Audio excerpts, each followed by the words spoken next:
Hello students, चलिए अब हम नेक्स्ट चैप्टर देखते हैं। Chapter 11 human I and colourful world. तो इसमें हम ह्यूमन आई के बारे में पढ़ेंगे और जो कुछ डिफेक्ट आते हैं, आंखों में जो डिफेक्ट आते हैं उनके बारे में जानेंगे। और जो हमारा कलरफुल वर्ल्ड है जिसमें हम अलग अलग कलर्स देखते हैं, जैसे डिस्पर्जन, स्कैटरिंग, रेनबो का बनना, ये सब कैसे बनते हैं, क्यों बनते हैं, तारे क्यों चमकते हैं, ये सारी बातें भी हम इसी चैप्टर में देखें। चलिए पहले हम आई के बारे में जान लेते हैं। ये हमारा डायग्राम है आई का, और ये कुछ पॉइंट है जो हमने मेंशन किए हैं और इनकी एक्सप्लेनेशन हम देखते हैं बार बार। ठीक है, तो शुरू करते हैं। ह्यूमन आई जैसा कि आपको पता है कि सबसे ज़्यादा सेंसिटिव समझते हो, सबसे ज़्यादा अगर थोड़ा सा भी टच कर दे तो प्रॉब्लम हो जाती है। सबसे ज़्यादा सेंसिटिव और सबसे ज़्यादा इम्पोर्टेंट पार्ट है हमारी बॉडी का। आंखें बहुत इम्पोर्टेंट है, बहुत ज़्यादा सेंसिटिव है। Human I the most important organ of human body. The main part of the human आई के कुछ जो पार्ट है, आंख के जो पार्ट हैं हमने मेंशन कर रखे हैं और उनके काम क्या है वो सारे हम आगे डिस्कस करेंगे। देखो आंखें हमारे लिए कितनी जरूरी है यह अच्छी तरह से समझते हैं। ठीक है, बहुत बहुत इम्पोर्टेंट है हमारे लिए आंखें। ठीक है, हमें देखना हो बहुत ज़्यादा ज़रूरी चीज़ है। अगर हमें दिखाई नहीं देगा तो कैसी ज़िंदगी लोग जीते हैं यह आप समझ सकते हैं। ठीक है, तो शुरू करते हैं इसको। सबसे पहला पॉइंट है हमारा कॉर्निया। कॉर्निया जो है हमारा सबसे आगे का पार्ट होता है, जो है आई बॉल होती है जो हमारी। तो सबसे पहले होता है कॉर्निया। कॉर्निया क्या है? It is transparent and outermost part of the eye. Eye का सबसे ट्रांसपेरेंट और सबसे बाहरी हिस्सा होता है कॉर्निया। ठीक है, दूसरा हमारा इरीज। इरीज क्या है? It is a dark muscular diaphragm having a hole in its centre. Iris जो है ये देखो, ये रही इरीज, इनके सेंटर में होल है, ये होल है, इनके सेंटर में ये होल है। डार्क मस्कुलर होती है, मसल्स होती है यहाँ पे, तो ये हमारी जो मसल्स होती है अंदर आंखें में, ये हमारी इरीज होती है। ठीक है, उसके बाद है प्यूपिल। तो प्यूपिल क्या है? It control the amount of light entering, it control the amount of light entering in eye, entering in eye. Eye में जो है कितने अमाउंट ऑफ लाइट पास करेगी वो हमें प्यूपिल बताएगा। अब जैसे ये कैसे बताता है? जैसे कई बार हम जो अंदर अंधेरे कमरे में ये सो रहे हैं, सुबह उठते हैं, जब अचानक से जब हम बाहर निकलते हैं तो हमारी आंखें जो है चुंधिया हो जाती है, बोलते हैं जब, यानी कि आंखें जो है छोटी हो जाती है। तो ये सारा कंट्रोल करता है प्यूपिल। ठीक है, तो आंखों में कितनी लाइट पड़ती है। कभी हम मान लो अंधेरे में बैठे हैं तो हमें बहुत गहराई से देखना पड़ता है, बहुत जोर लगा के देखना पड़ता है, तो वहाँ पर भी हम फिर भी देख लेते हैं। कभी बहुत तेज़ लाइट पड़ रही है, धूप में काम कर रहे हैं, तो वहाँ पे कोई हम फ़ोन निकाल के हम कुछ पढ़ रहे हैं, तो वहाँ पे हमारी आंखें जो है उसको भी फोकस कर लेती हैं, उसको भी पढ़ सकती हैं। ये सारा कोड कंट्रोल करता है, प्यूपिल करता है। नहीं तो अगर जैसे हम धूप में निकले थोड़ी इसकी तरफ देखते तो हमारी आंखें खराब हो जाएंगी। तो ये कंट्रोल कर लेता है प्यूपिल। ठीक है, उसके बाद है lens. The eye lens is a bifocal. Bifocal दो फोकस है। ये जो लेंस है ये होता है ना, जो हमने पढ़ा है चैप्टर में पढ़ा है ना, दो फोकस होते हैं, इस साइड और एक इस साइड का सेंटर, उससे बीच में फोकस। ठीक है, तो बाईफोकल का मतलब, बाईफोकल का मतलब समझा लो, दो फोकस है, दो कर्वेचर है, एक इधर और एक इधर ऐसे। ठीक है, तो bifocal and made up of the flexible tissue. बहुत ही फ्लेक्सिबल होता है हमारा lens, eye lens. Ciliary muscles, these muscle hold eyes. Ciliary muscle क्या है? ये देखो, ये रही हमारी सिलेरी मसल,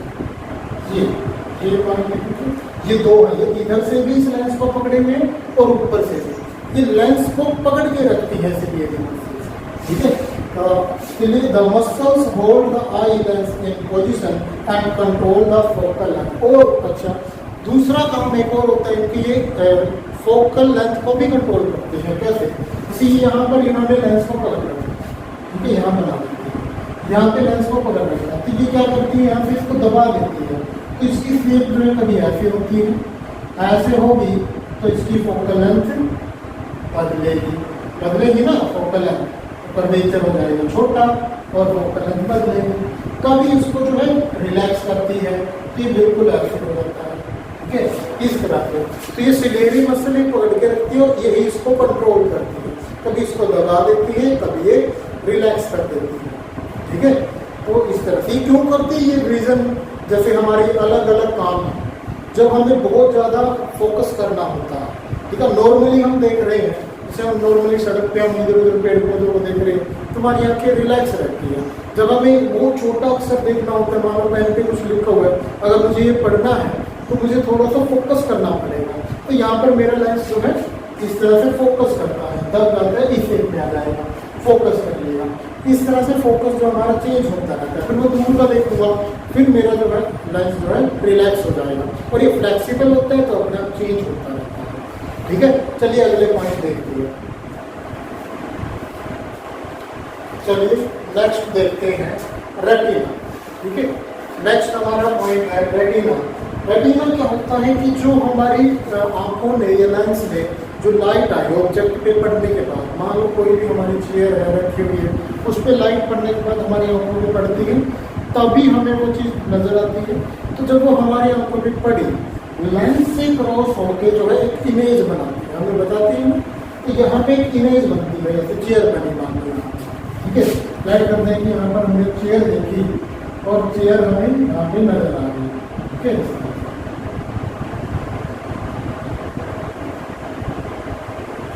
ये चेयर हमें नजर आ गई, ठीक है। तो यहाँ से फिर चेयर जो है इसकी इमेज कहाँ बनेगी, रेटिना में, ये रेटिना। फिर इसकी इमेज जो है इन नर्व ऑप्टिक्स या ऑप्टिक नर्व के थ्रू भेज दी जाती है हमारे दिमाग में, ठीक है, हमारे दिमाग में इसको भेज दिया जाता है। फिर दिमाग जो है सिग्नल पकड़ता है और बताता है कि ये क्या चीज़ है। फिर दिमाग हमें बताता है कि चेयर है और हम बोलते हैं कि चेयर है, ठीक है।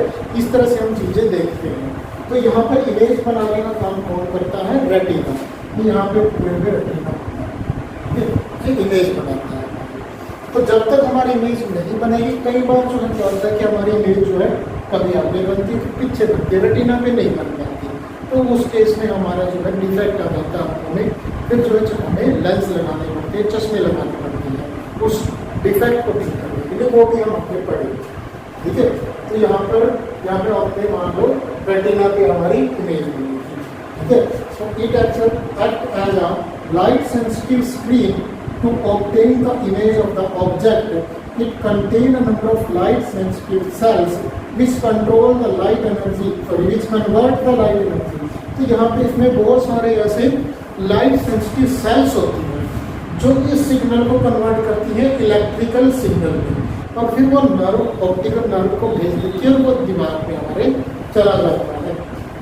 दूसरा हमारा ऑप्टिक नर्व। ऑप्टिक नर्व क्या करती है, ये कैरी करती है। देखो हमारे रेटिना ने क्या किया, रेटिना पे इमेज बनी और इसकी जो सेल्स है, रेटिना की जो सेल्स है, ठीक है, उन बहुत सारी सेल्स है, तो उन सेल्स ने क्या किया, इस सिग्नल को, जो लाइट आई थी ना हमारे आंखों पे, लाइट एनर्जी आई, इस लाइट एनर्जी को बदल दिया इलेक्ट्रिकल सिग्नल में, और इस इलेक्ट्रिकल सिग्नल को भेज दिया ऑप्टिक नर्व। यहाँ पे इमेज लाइट आई, इस तरह से बहुत सारी लाइट आई, यहाँ पे चेयर रखी हुई थी हमारी, ठीक है, यहाँ चेयर रखी हुई थी, तो क्या हुआ, इस चेयर से सन से लाइट टकराने के बाद हमारी आंखों में पड़ी इस तरह से, और लेंस से पास होने पे यहाँ पे इमेज बन गई। इमेज जो बनी वो एक लाइट एनर्जी की फॉर्म में थी, उसको जो हमारे रेटिना ने कन्वर्ट कर दिया इलेक्ट्रिकल सिग्नल में और नर्व ऑप्टिक्स को भेज दिया। ऑप्टिक नर्व से उसको माइंड के पास भेज दिया और माइंड ने हमें इंटरप्रेट कर दिया। तो ऑप्टिक नर्व क्या करती है, carries electrical signal to the brain and brain finally interpret the signal, और फाइनली जो है ब्रेन हमें बताता है कि ये सिग्नल क्या चीज़ है, ठीक है। ये हमारे कुछ कार्य थे। इसके बाद हम देखते हैं पावर ऑफ एकोमोडेशन, ठीक है। चलिए, तो पावर ऑफ एकोमोडेशन क्या हुआ, the ability of I seeing near and far object clearly, ठीक है। जिस एबिलिटी के द्वारा हम नजदीक का और बहुत दूर का पॉइंट क्लियरली देख सकते हैं, उसको हम पावर ऑफ एकोमोडेशन बोलेंगे। If if object to be seen is far off, अगर ऑब्जेक्ट बहुत दूर है, then sharp image of object can be made. अब ये कैसे होता है, ये भी हमें देखना है कि कैसे होता है, कैसे हम दूर की चीज दिखाई देती है, नजदीक की चीज दिखाई देती है। अगर ऑब्जेक्ट हमारा फार ऑफ है, बहुत दूर है, तो कैसे हमारी आंखें उसको फोकस करेंगी, then sharp image of object can be formed on retina by, कैसे, बाय इंक्रीजिंग फोकल लेंथ। ठीक है, फोकल लेंथ को बढ़ा के। फोकल लेंथ कैसे बढ़ती है, जब लेंस हमारा क्या हो जाता है, थिन, यानी कि कुछ इस तरह से। तो ये लेंस है हमारा, लेट करते हैं कि पहले इस सिचुएशन में था नॉर्मली, तो इस केस के लिए हमारा लेंस क्या हो जाएगा, थिन हो जाएगा और फोकल लेंथ इसकी बढ़ जाएगी, समझ रहे हो।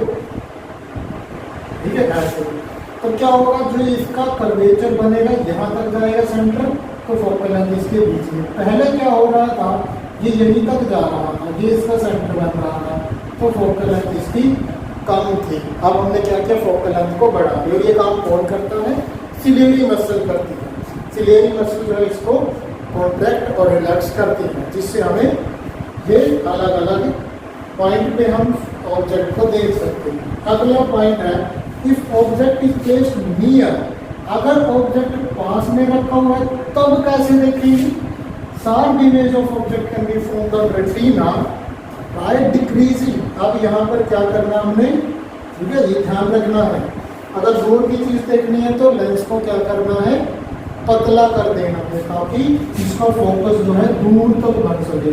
दूर तक फोकस बनेगा, ऑब्जेक्ट को फोकस कर सकेंगे, ठीक है, कैच कर पाएंगे और इमेज बनेगी। ठीक है, तो if object is placed near, अगर पास में रखा हुआ है तो हमें फोकस को पास में लेके आना पड़ेगा, तो उसके लिए ऑब्जेक्ट को हम क्या करेंगे, लेंस को क्या कर देंगे, थिन कर देंगे, यहाँ पे थिक आएगी। ठीक है, तो ऑब्जेक्ट को और लेंस को हम क्या कर देंगे, थिक कर देंगे, मोटा। ये नॉर्मल सिचुएशन थी, यहाँ पे हमने थिन कर दिया। ये हमारा है फार ऑफ के लिए, और नियर के लिए हमारा क्या होगा, कुछ इस तरह से। ठीक है, ये नियर का हमारा, ठीक है, तो ये मोटा हो जाएगा, जिससे फोकस इसका पास में बनेगा और हम नजदीक की चीजें देख पाएंगे। ठीक है, तो नेक्स्ट, अब ये नियर पॉइंट, फार पॉइंट है क्या चीज। नियर पॉइंट क्या है कि हम कितने नजदीक का देख सकते हैं। हम कॉपी को यहाँ पकड़ के हम पढ़ पाते हैं, और नजदीक ले गए, अब भी थोड़ा थोड़ा मान लो पढ़ पा रहे हैं, तो और थोड़ा नजदीक ले जाएंगे तो उसके बाद हमें कुछ दिखाई नहीं देगा। आप अपना हाथ खुद ले जाके देखें तो फिर जो है हाथ हमें धुंधला नजर आने लगेगी, कुछ नजर नहीं आएगा। कई लोगों का बहुत नजदीक तक फोकस कर लेता है, लेकिन क्या होगा, इससे हमारी आंखें खराब हो जाएंगी। ये नॉर्मल आई के लिए पॉसिबल नहीं है। ठीक है, अगर नॉर्मल आई है तो कितना नजदीक वो देख सकती है, वो हमारा नियर पॉइंट है, कितना नजदीक तक। और जो नॉर्मल आई का नियर पॉइंट है वो है 25 सेंटीमीटर। ये याद भी रखना है, क्योंकि 1 मार्क के क्वेश्चन आते हैं तो इनमें पूछ सकते हैं कि नियर पॉइंट क्या है। कंपटीशन वगैरह में भी पूछ लेते हैं, what is the near point of normal eye. Normal eye का नियर पॉइंट क्या है, 25, यानी कि जो 25 सेंटीमीटर तक का ही क्लियरली देख पाएंगे।